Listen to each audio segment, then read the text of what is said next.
Assalamualaikum warahmatullahi wabarakatuh. Bagaimana kabar kalian hari ini?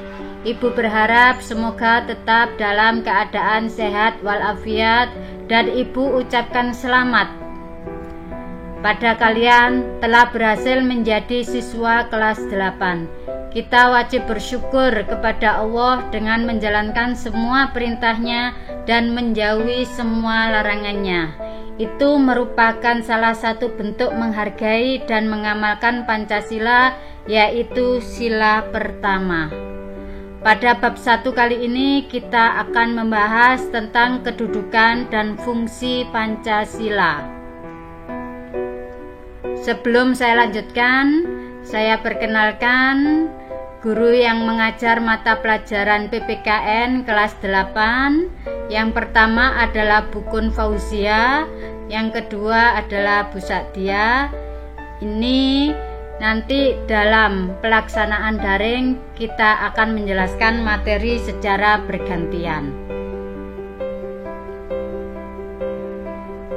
Nah, di sini ada peta konsep tentang kedudukan dan fungsi Pancasila. Yang kita bahas yang pertama adalah tentang arti kedudukan dan fungsi Pancasila. Kompetensi dasarnya menelaah Pancasila sebagai dasar negara dan pandangan hidup bangsa. Tujuan pembelajarannya menjelaskan arti kedudukan dan fungsi Pancasila bagi bangsa dan negara Indonesia.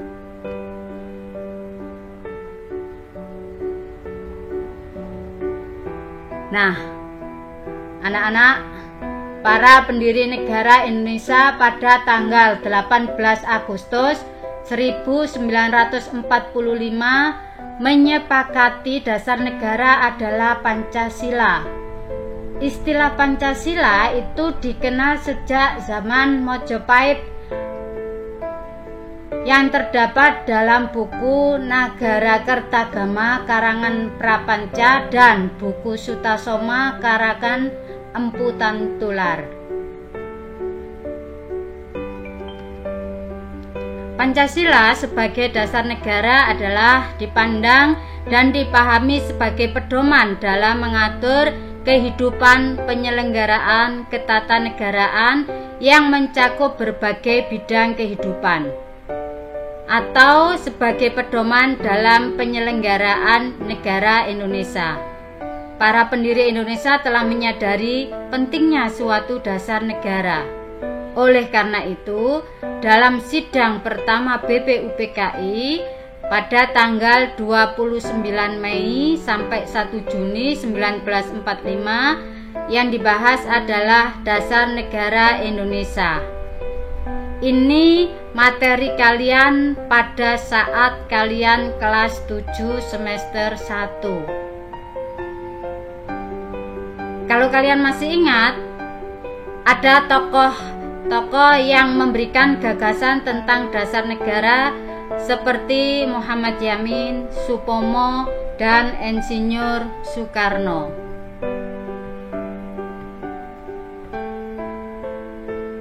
Penyebutan Pancasila sebagai dasar negara pertama kali secara resmi dilakukan oleh Insinyur Soekarno pada tanggal 1 Juni 1945 dalam sidang akhir BPUPKI yang menyebutkan 5 dasar. Kemudian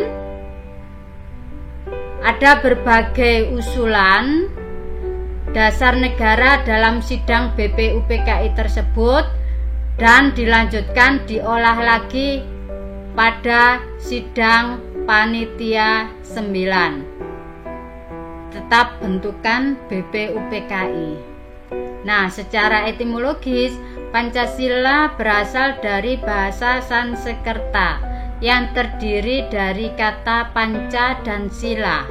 Panca yang artinya 5 dan sila artinya dasar.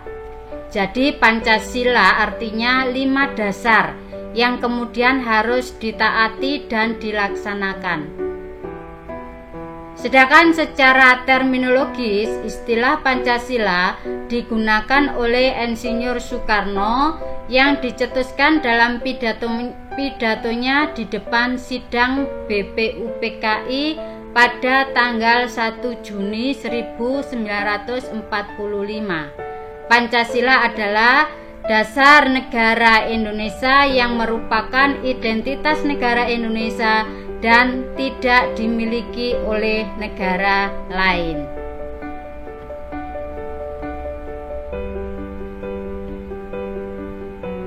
Nah, anak-anak, tentang kedudukan Pancasila sebagai dasar negara itu ditegaskan dalam Instruksi Presiden nomor 12 tahun 1968 yang tersusun secara hierarkis dan piramidal. Artinya, tiap sila dari Pancasila memiliki hubungan yang saling berkaitan dan menjiwai satu sama lain, sehingga tidak dapat dipisah-pisahkan.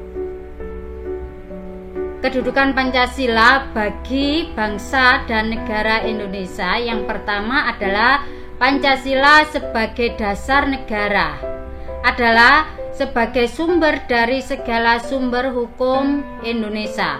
Yang kedua, Pancasila sebagai dasar untuk mengatur pemerintahan dan penyelenggaraan negara. Yang ketiga, Pancasila itu bersifat tetap, kuat, dan tidak dapat diubah oleh siapapun, termasuk oleh MPR, DPR, hasil pemilihan umum. Nah, fungsi dari Pancasila yang pertama adalah Pancasila sebagai jiwa bangsa Indonesia. Pancasila sebagai jiwa bangsa berfungsi agar Indonesia tetap hidup dalam jiwa Pancasila. Nah, setiap bangsa dan negara tentu memiliki jiwa. Pancasila menjadi jiwa bangsa Indonesia. Pancasila sendiri sudah ada sejak bangsa Indonesia lahir, yaitu sejak proklamasi kemerdekaan. Yang kedua adalah Pancasila sebagai kepribadian bangsa. Nah, ini Pancasila sebagai pribadi bangsa Indonesia memiliki fungsi sebagai hal yang memberikan corak khas bangsa Indonesia dalam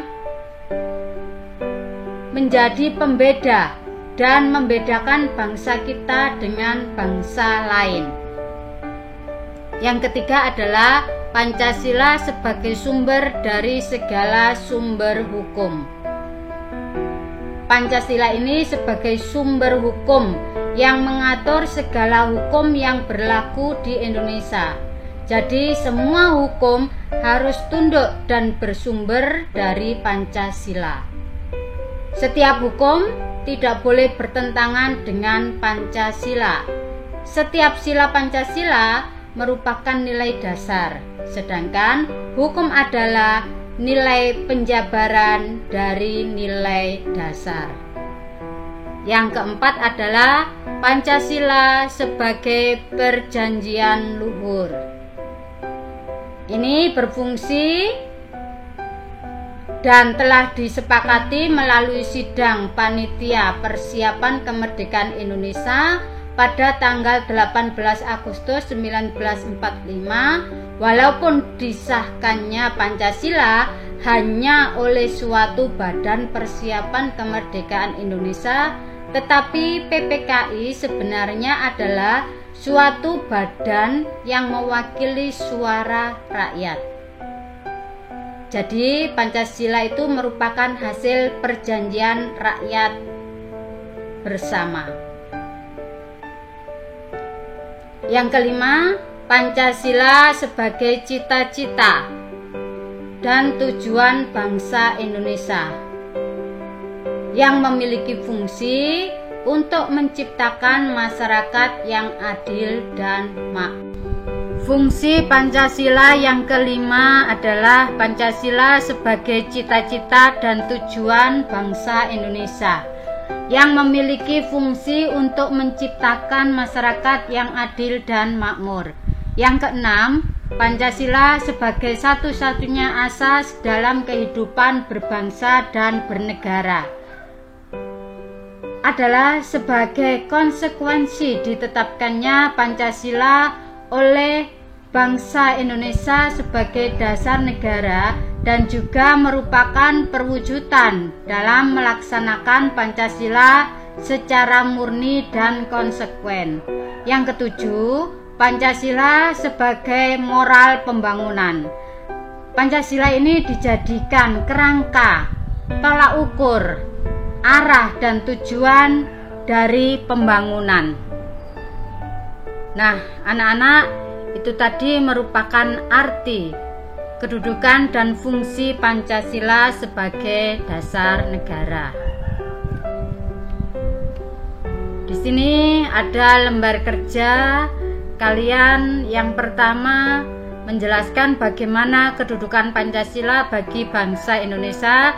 Yang kedua, bagaimana fungsi dan peranan Pancasila bagi bangsa Indonesia. Jelaskan 3 saja. Kumpulkan di Google Classroom terakhir hari Selasa tanggal 28 Juli 2020 pukul 24 WIB dan berseragam sekolah. Ini kode Google Classroom untuk kelas yang diampuh Bu Sadia mulai kelas 8A sampai kelas 8G. Kelas yang diampuh oleh Bu Kun kodenya menyusul. Nah, kemudian kalian silakan daftar menjadi anggota Google Classroom PPKN. Caranya seperti ini. Oke anak-anak, meskipun kalian belajar daring, tidak bisa tatap muka, kalian di rumah tetap bersemangat dan jaga kesehatan. Wassalamualaikum warahmatullahi wabarakatuh.